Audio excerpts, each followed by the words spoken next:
Welcome to another quick review from Ultimate DIY. Hey guys, it's that time of year again where we're planting trees. We're moving them, transplanting them out of their pots from nurseries, and we end up with tree shock. How do we stop that?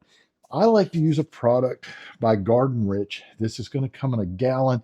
It's very concentrated, lasts a very long time. You will mix this with water.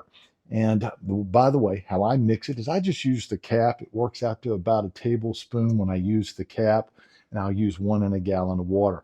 If it's a brand new, transplant, the very first time I may go ahead and do 1 gallon in the hole as I'm planting the tree, get it nice and muddy and sludgy so that that mud will pack around the roots and leave no air bubbles. And then I'll do a gallon on top.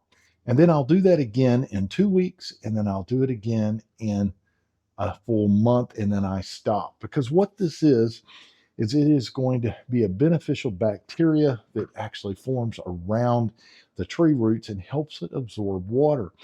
But if you get too much of it on there over time, it'll actually start competing for that water. So you don't want to go more than 2 or 3 times, but it is definitely beneficial. It helps with stopping that tree and root shock.